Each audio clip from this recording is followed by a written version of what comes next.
Bien, para dar continuidad a esta sesión de trabajos de ingreso, vamos a continuar ahora con el trabajo que presentará la doctora Marcela Agudelo Otero. Mientras tanto, agradezco al doctor Gerardo Guinto su comentario oficial también. Bueno, pues muchas gracias y buenos días a todas y a todos. Con su permiso, señor secretario, y agradecer a mi comentarista. Bueno, el trabajo de ingreso que presenté fue el de enfermedades cardiovasculares en los últimos 25 años en México, una observación de la tendencia a la mortalidad y los años de vida perdidos. Este trabajo pertenece al Departamento de Salud y Sociología en el área de demografía médica. En principio quiero manifestar que no declaro tener ningún conflicto de interés y este es un trabajo original e inédito como lo marcan los estatutos de la Academia Nacional de Medicina. En el orden de la presentación, pues vamos a ver, hablar acerca de los antecedentes y el objetivo de este trabajo, hablar de cómo y de qué manera se alcanzaron estos objetivos en el componente material y métodos, de los principales resultados de la discusión y finalmente de la conclusión que se obtuvo. En cuanto a los antecedentes, pues sabemos que las enfermedades cerebrovasculares son una de las principales causas de muerte a nivel global y también en México. Y de acuerdo con datos de la Organización Mundial de la Salud, en una publicación realizada en el año 2024, se estimó que alrededor de 17.9 millones de muertes ocurrieron cada año y pues el panorama no es nada alentador porque se estima que esta tendencia siga en ascenso hasta unos 23.6 millones que se tienen estimados para el año 2030. Y sabemos entonces que, como en muchas otras enfermedades, hay factores comunes, factores subyacentes, de los cuales pues, la población mexicana tiene alta prevalencia de estas enfermedades, entre ellas la diabetes tipo 2, la hipertensión arterial, el colesterol elevado, el sedentarismo, el consumo de alcohol y de tabaco. Y nada más para poner en contexto, porque estas son cifras que pues ya conocemos de sobra, pero con datos de la Encuesta Nacional de Salud y Nutrición del año 2022 se estimó entonces que la prevalencia de diabetes en personas de 20 años o más se sitúa en alrededor de 18.3%, de hipertensión arterial de 47.8% y si consideramos solo los datos de obesidad en este mismo grupo poblacional, pues la prevalencia asciende a casi a 37%. Y en este contexto, pues es importante entender que más de 80% de las defunciones por estas enfermedades cardiovasculares ocurre en países de ingresos medios y bajos, ¿no? La mayor carga de la enfermedad se concentra en este grupo de países y tan solo en México, con datos del año 2022, las enfermedades cerebrovasculares ocuparon las principales causas de mortalidad en la población general y esto considerando a todos los grupos de edad. La enfermedad del corazón fue la principal causa de mortalidad de las enfermedades de este grupo de enfermedades y las enfermedades cerebrovasculares la séptima, ¿no? Y si consideramos entonces en su conjunto, ambos padecimientos representaron para este mismo año el 30.1% del total de las defunciones. Y bueno, entendiendo y teniendo estos antecedentes, se estableció como objetivo analizar la evolución de la mortalidad por las enfermedades cerebrovasculares en México y su contribución a los años de vida perdidos entre 1998 y 2022. Y se consideró justamente pues este periodo porque además ya teníamos la posibilidad de analizar lo que había sucedido antes de la pandemia por la COVID-19 y posterior a ella. De manera muy breve les voy a resumir qué fue lo que se hizo. Este es un estudio de tipo observacional. Se utilizaron datos de mortalidad del Instituto Nacional de Geografía y Estadística para el periodo 1998-2022 y se hizo un análisis a nivel nacional y estatal. Se seleccionaron estas enfermedades según la clasificación internacional de enfermedades en su 10ª versión y ahí se especifican cuáles fueron los códigos de la CIE que se seleccionaron. En términos de los cálculos, pues lo primero para evaluar y analizar la tendencia de esta mortalidad, pues se estimaron y se estandarizaron los datos de mortalidad a través de un método directo y en este caso se tomó como referencia a la población nacional de 2022 con datos obtenidos del Consejo Nacional de Población en sus proyecciones.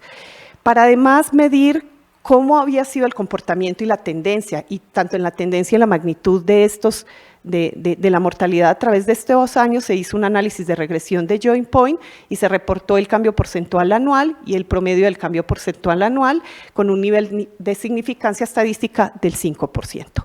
Finalmente, que era el objetivo principal de este trabajo, se estimaron los años de vida potencialmente perdidos y estos se entienden como los años adicionales que podría haber vivido las personas que murieron, en este caso por estas 2 enfermedades, y sí es importante tener en cuenta que para la estimación de este tipo de indicadores hay que manejar algunos supuestos. El principal en este caso fue considerar una mortalidad nula entre los 0 y 85 años, es decir, qué hubiera ocurrido si la población no hubiera muerto por estas 2 enfermedades en este rango de edad. En términos de los resultados, bueno, no los quiero marear con tanta información. Aquí hay algunos puntos a destacar. Se hizo y se representa la información en un mapa de calor y esto nos permite, de alguna manera, entonces entender qué es lo que, para señalar aquí, ¿sí? ¿Qué tanto en este gradiente de colores, es decir, en la tasa estandarizada de mortalidad, cuáles fueron los estados que tuvieron un comportamiento más a la baja, cuáles tuvieron una tasa de mortalidad media y cuáles tuvieron una mortalidad alta? Esto lo podemos ver tanto para cada uno de los años analizados, pero también de manera longitudinal para cada una de las entidades federativas. Y aquí lo que llama la atención y es importante resaltar es que hay una heterogeneidad en el comportamiento de esta tasa de mortalidad a través de estos años, en donde algunos estados, por ejemplo, como Baja California, como Chihuahua, como Sonora, históricamente a través de estos años han mantenido una tasa elevada de mortalidad, en este caso por enfermedad cardíaca, ¿no? En cuanto al cambio porcentual, bueno, perdón, y aquí en contraste, digamos en el otro lado, pues encontramos entidades federativas como Aguascalientes, como Guerrero y Oaxaca, que si lo vemos, digamos, a lo largo del tiempo, pues van a tener unas tasas de mortalidad que son mucho más bajas respecto a estas otras entidades federativas. Por otro lado, pues vemos que este cambio significativo o notorio entre el 2018 y 2022, donde ya estábamos, digamos, viviendo y experimentando la pandemia por COVID-19 y cómo pues hubo un incremento muy significativo en algunas entidades federativas entre estos años y casi que al final del periodo de análisis, pues todas las entidades federativas ya estaban en este semáforo rojo respecto a la tasa de mortalidad por esta causa. En cuanto al cambio porcentual, considerando 1998-2022, también vemos que el ritmo de crecimiento y de la magnitud del cambio en las tasas fue muy diverso, ¿no? Entonces, tenemos, a pesar de que estas entidades tuvieron, por ejemplo, la tasa de mortalidad más alta ya para el 2022, en entidades por ejemplo, como Chiapas, el cambio porcentual en la tasa de mortalidad se incrementó en alrededor del 60% y encontramos aquí también entidades federativas como Puebla y en este caso como es Tlaxcala, ¿no? Entonces vemos esta diversidad, esta variación y esta heterogeneidad al interior del país. Si vemos este cambio entre lo que sucedió con las enfermedades cardíacas y el accidente cerebrovascular, el comportamiento es totalmente diferente, ¿no? Ya veníamos y teníamos estas tasas de mortalidad que al principio del periodo eran más elevadas, pero conforme se va aumentando, pasando en el tiempo, pues estas se van reduciendo también de manera notable, ya al punto que casi en 2022, algo diferente a lo que observamos con la enfermedad anterior, pues ya las entidades estaban prácticamente en semáforo verde, es decir, que tenían una tasa de mortalidad por esta causa relativamente baja. Lo mismo entonces cuando observamos el cambio porcentual, todas las entidades federativas entre 1998 y 2022 pues presentan esta reducción en la tasa, pero nuevamente es de notar que los cambios y la velocidad en la que se dan estas modificaciones en la tasa no son de la misma magnitud, ¿no? Y entonces aquí pues es donde habría que poner el foco y observar qué es lo que ocurrió al interior de cada entidad federativa. Para el año 2022, entonces la tasa más baja por accidente cerebrovascular ocurrió en Sinaloa y la más alta en Baja California, y esto significó una diferencia en puntos de la tasa de mortalidad de alrededor de 13.3. Respecto entonces a lo que pasó en la tendencia de la mortalidad, de esta tasa estandarizada de mortalidad por cada una de estas causas, pues tampoco presento la información para cada una de las entidades federativas, nada más aquí señalar que el promedio del cambio de promedio porcentual de la tasa entre este periodo, es decir, entre 1998 y 2022, fue al alza en el caso de la enfermedad cardíaca y con un aumento promedio anual de 1.6% y el accidente cerebrovascular con una reducción de alrededor de 1.8%. Y en estos dos casos, pues estos cambios fueron estadísticamente significativos y principalmente cambiaron en 3 periodos, ¿sí? Estas modificaciones y estas reducciones en la tasa se manifestaron en estos 3 periodos. En cuanto al promedio, el promedio en el cambio de la tasa de mortalidad por la enfermedad cardíaca aumentó en todos los estados, excepto en algunas entidades federativas como Baja California Sur, Chihuahua, Ciudad de México, Nayarit, Quintana Roo, Sinaloa y Sonora. Y en el caso de la tasa de mortalidad por accidente cerebrovascular se redujo en todas las entidades federativas y esto coincide con la tendencia que se había observado a nivel nacional. En cuanto a los años de vida perdidos, entonces, aquí también es importante señalar que no todas las entidades federativas perdieron los mismos años de vida por estas causas y nuevamente pues observamos que en el caso de la enfermedad cardíaca pareciera que el panorama empeora en este periodo de 1998 al cambio a 2022 y lo que ya se había observado previamente pues la reducción en la pérdida de estos años de esperanza de vida para el año 2022 por accidente cerebrovascular. Aquí los tenemos a todas las entidades federativas, tanto para 1998 como para el año 2022. Aquí hay que señalar que alrededor en ambos años, cuando sumamos ambas causas, el promedio de años de vida que se dejaron de vivir por estas dos causas fue de 2 años. Y esto no se modificó entre 1998 y fue muy similar en el 2022. Nuevamente tenemos pues estos contrastes que son los que necesitamos señalar, que por este lado nos muestran que el promedio entonces de los años de vida perdidos tanto en 1998 como 2022 fue de 2 años, pero si miramos aquí está en el gran conjunto de los estados, es decir, la mayoría perdieron muchos más años de lo que marcó el promedio nacional. Y también entonces encontramos pues estas cifras que nos muestran pues cuáles son las brechas reales entre lo que se observa en las diferentes entidades federativas. A modo de discusión, pues lo que podemos observar es que estas enfermedades cerebrovasculares constituyen una elevada carga para la salud de la población mexicana. El mayor aporte en esta pérdida de años de vida se debe a la enfermedad cardíaca y ya como les mencioné, pues alrededor, tanto en 1998 como en 2022 se perdieron 2 años de esperanza de vida, considerando el rango de edad de los 0 a los 85 años. Y lo más sorprendente de esto, y es en lo que quisiera enfatizar, es que recuperar estos años de vida podría representarle al país alrededor de 15 años. Y después de la pandemia hemos observado que la pérdida en la esperanza de vida al nacer nos puede representar como país alrededor de 20 años o más. Entonces, si consideramos esto, el reto es bastante enorme. El ritmo de intensidad de la tasa de mortalidad ha sido heterogénea entre las entidades federativas, lo cual puede explicarse por el contexto socioeconómico, social y el acceso efectivo a los servicios de salud. Creo que la primera presentación que tuvimos podría señalar muy bien estas diferencias y cómo podrían impactar en este tipo de indicadores. Y bueno, aquí respecto a lo que encontramos en esta disminución de la mortalidad por accidente cerebrovascular, pues esto es algo que también ya se ha observado en otros países y que también otros autores a nivel país ya lo han señalado, y esto se ha atribuido principalmente a una mayor concienciación social acerca de la importancia del control de la hipertensión arterial y valores elevados de colesterol.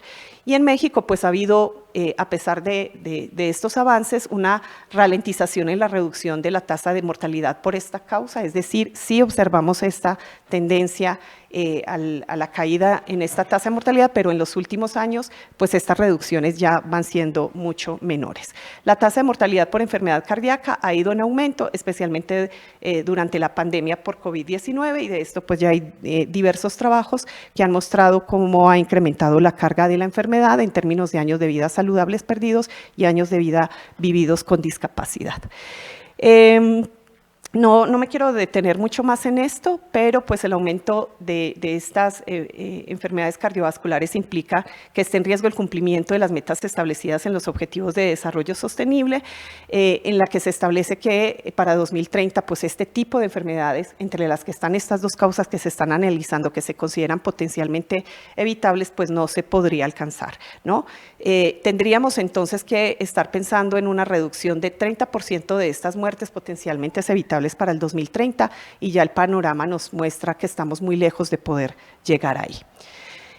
Como ventajas y limitaciones del trabajo, pues estos son indicadores que son de fácil uso y comprensión, especialmente el de los años de vida potencialmente perdidos, porque se refiere a estos años entonces que se dejan de vivir, es comparable en el tiempo y en el espacio.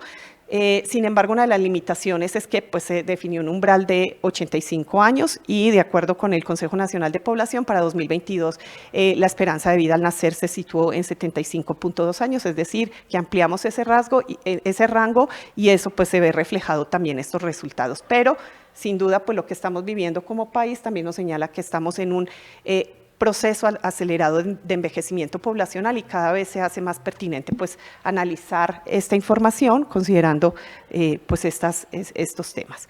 Solo se consideraron dos de las principales causas de las enfermedades cerebrovasculares, pero pues futuros estudios tendrían que pues hacer un análisis más integral de ese tipo de causas y es necesario desagregar los datos por sexo y por grupos específicos de edad, ¿no? Aquí lo manejamos a nivel general, pero también sabemos que hay un rol importante respecto al género y otras variables sociodemográficas y de salud que aquí pues no se ven reflejadas. En términos de conclusión, pues en los últimos 25 años, los años de vida perdidos por enfermedades cerebrovasculares no han tenido mejoras sustanciales considerando todo el grupo, especialmente esto debido a la enfermedad cardíaca, la cual aporta la mayor parte de los años de vida perdidos y pues sabemos que es necesario avanzar en la ganancia de años de esperanza de vida, que avanzar en esto es complejo y lleva mucho tiempo, como ya lo señalé, y esto requiere de que se tomen decisiones y que se pongan en marcha políticas de salud sólidas y perdurables, focalizadas en las entidades donde hay más rezagos para así cerrar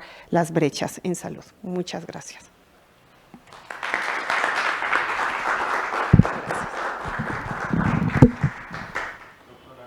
Muchas gracias. Ahora damos paso, por favor, al comentario oficial, el doctor Jorge Escobedo. Adelante, doctor.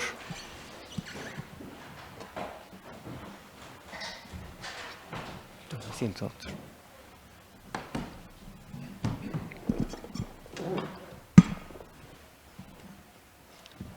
Sí, muchas gracias, doctor Ferat, y muchas gracias a la Academia por la invitación a comentar este trabajo.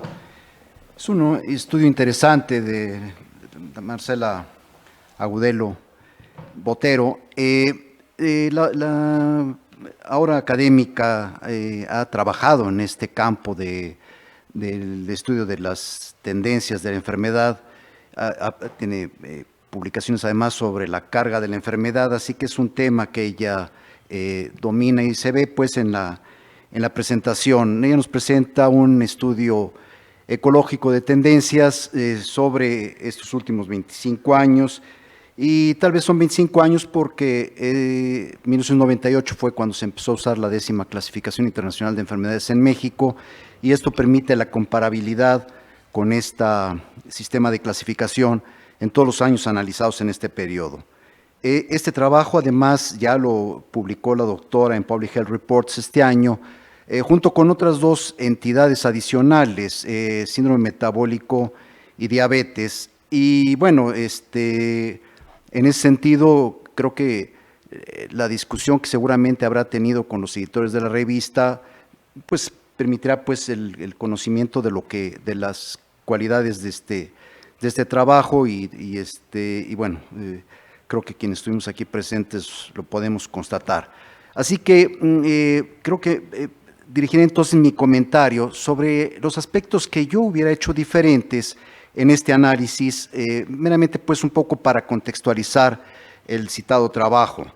En primer lugar, en estos estudios ecológicos, la unidad de análisis es poblacional y utilizamos una clasificación internacional de enfermedades y de acuerdo al estudio de la carga de la enfermedad a nivel mundial, usan la clasificación que la doctora ha usado en las enfermedades cardiovasculares, pero hay que considerar que los primeros códigos de la clasificación se refieren a fiebre reumática, cardiopatía reumática, y bueno, para quienes trabajamos en la clínica sabemos que, y aunque no, pues que son diferentes enfermedades cardiovasculares. La edad, la esperanza de vida es diferente. Afortunadamente las enfermedades reumáticas en México son cada vez menos frecuentes, pero al inicio del periodo analizado había una mayor contribución. Y si bien es una tendencia a nivel mundial de clasificarlas todas juntas como en el rubro de cardiovasculares, creo que valdría la pena el análisis particular, de hecho, como propiamente, en la publicación de hace un par de años de la carga de la enfermedad a nivel mundial, justo en las enfermedades cardiovasculares se hace esta diferenciación por los diferentes componentes de las enfermedades cardiovasculares, es decir, el análisis de enfermedad reumática es independiente de los otros dos componentes. Enfermedad hipertensiva no está incluido aquí, están incluidos en la publicación, que es el otro componente, pero la cardiopatía isquémica es con mucho el principal componente. Casi 3/4 partes de la mortalidad por enfermedades cardiovasculares son debidas a cardiopatía isquémica y, por supuesto, dependiendo del periodo analizado. Entonces, creo que vale la pena la diferenciación en el análisis para cada uno de los componentes de las enfermedades cardiovasculares. La otra cuestión, y creo que esto es un problema que en epidemiología, es considerar que las tasas ajustadas son las tasas reales de mortalidad, lo cual no es cierto. Las verdaderas tasas son las tasas crudas, y creo que vale la pena al menos presentar en la publicación las tasas crudas de mortalidad, e insisto, que son las verdaderas tasas. Ajustamos por edad, precisamente para comparar y para quitar uno de los principales confusores que hay en las enfermedades, que es la edad. O sea, básicamente el análisis que se hace es el tratar de controlar este efecto de la edad, pero creo que valdría la pena el incluir a las tasas crudas. De hecho, visualmente, yo en lo personal prefiero las gráficas donde se ve la tendencia de la enfermedad más que numéricamente, porque nos dan una idea visual más clara del comportamiento de la enfermedad, tanto para los conocedores como para los legos, permite visualmente ver la enfermedad. Y comento esto de lo de las tasas ajustadas y la presentación porque parte del análisis que se hace y que yo haría diferente es esta comparación de 1998 con 2022. Y 2022, junto con 2021, de hecho, es el efecto de la pandemia. Y si algo se caracterizó COVID-19 fue por el incremento en la mortalidad por enfermedades cardiovasculares. De hecho, en los países desarrollados, Estados Unidos fundamentalmente, pero prácticamente en la mayoría de las naciones desarrolladas, la tendencia a las enfermedades cardiovasculares es al descenso, y este descenso se estabilizó o mostró menos velocidad de descenso a raíz de la pandemia por COVID. Entonces, yo no compararía 98 con 2022, o sea, preferiría otra comparación. Insisto, la comparación visual me gusta más porque decimos que 98 y 2022 y decimos que hubo un ascenso y habría que tomarlo con cautela. Insisto, la pandemia de COVID hizo que esto sucediera y curiosamente lo mismo pasa con enfermedad cerebrovascular y es una cuestión a nivel mundial que creo que se ha estudiado poco todavía. Y bueno, aquí tenemos uno de los expertos en carga de la enfermedad, el doctor Bernardo Hernández, y sabemos que enfermedad cerebrovascular durante la pandemia descendió. y descendió la hospitalización por enfermedad cerebrovascular. Se presentaron ciertamente enfermedades, casos más graves a nivel hospitalario de enfermedad cerebrovascular. Es algo que realmente no, creo que conocemos poco. Entonces, en esta comparación 98-2022, ciertamente hay un descenso en enfermedad cerebrovascular, pero hasta dónde esto fue por efecto de la pandemia es algo que realmente desconocemos.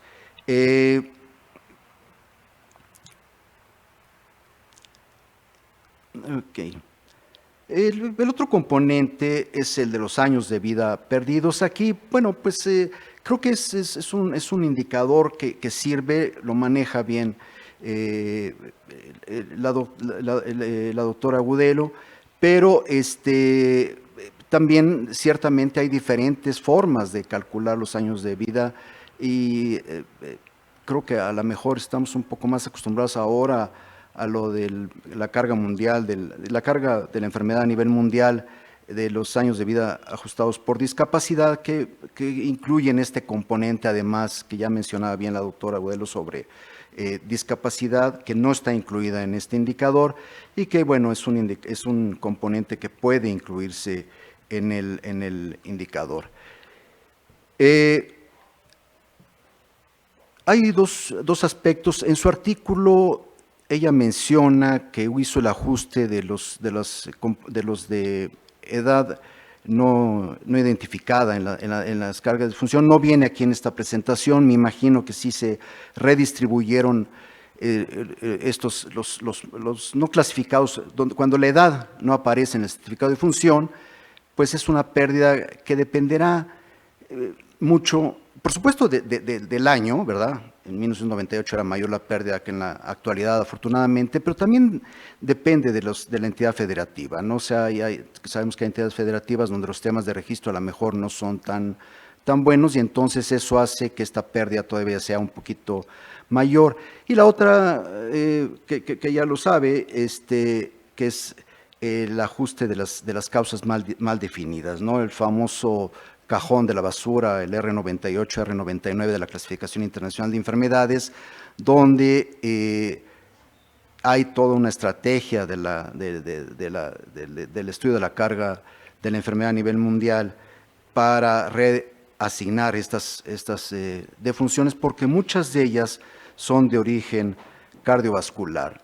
Y tal vez la otra cuestión es, cuando el ajuste aquí fue por la población de 2022, pero esto hace que las tasas de 1998 puedan ser un poco más altas de lo que fueron en realidad, o dicho de otra manera, si utilizáramos la población de 1998 en lugar de 1992, la distribución sería diferente. Por eso este cambio porcentual 98-2022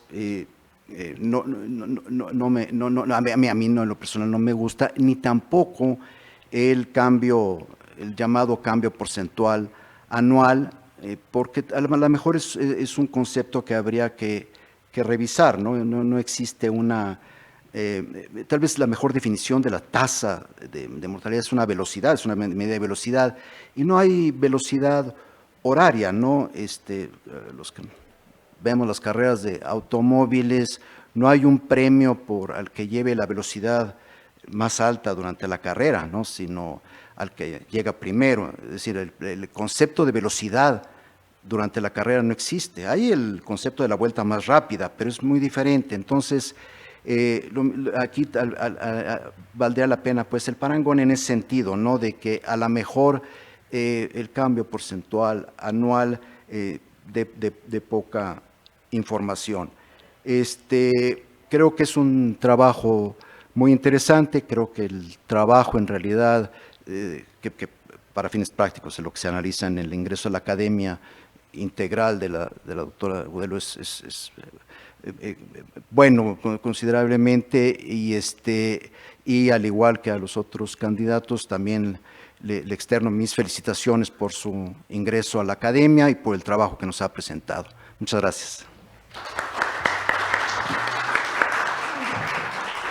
Felicidades, doctora, por su ingreso, al doctor Escobedo por sus palabras. Estamos llegando al fin de nuestra sesión de trabajos de ingreso.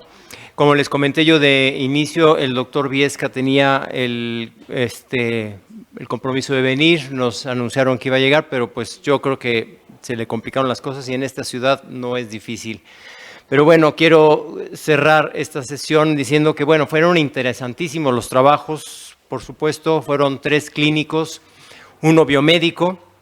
Los clínicos en donde para mí la lección, por supuesto, es mayor atención en la prevención. Claramente eso es en donde nos debemos enfocar ahora.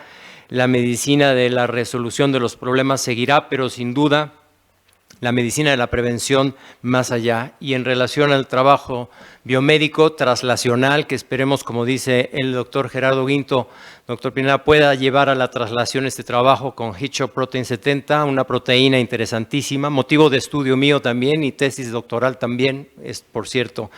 Bien, entonces, por otro lado, quiero entonces agradecer a los nuevos académicos, doctor Santa Cruz, doctor Cacho, doctor Pineda, doctor Agudelo, en ese orden de presentación y por supuesto los comentarios tanto del doctor Hernández como del doctor Jiménez, el doctor Guinto y el doctor Escobedo. Quiero también decirles que, aunque estoy enterado que ya se publicó su trabajo, la Gaceta Médica de México, que es el órgano oficial de difusión de la Academia Nacional de Medicina, pues espera sus trabajos para publicación, ojalá que así sea. Nuestra vicepresidenta de la Academia y editora en jefe de la revista así lo recomienda y ese es un mensaje de ella en esta ocasión. Y quiero cerrar entonces con el compromiso de los nuevos académicos ahora con la Academia. Este compromiso, el doctor Santa Cruz no le digo más porque siempre está en las sesiones, pero ahora en adelante el compromiso con la Academia y de parte de nuestro presidente, el doctor Raúl Carrillo Esper, agradece su presencia a los nuevos académicos, a los comentaristas académicos también. Muchas gracias por estar con nosotros ahora y les deseo un magnífico jueves. Que tengan buen día.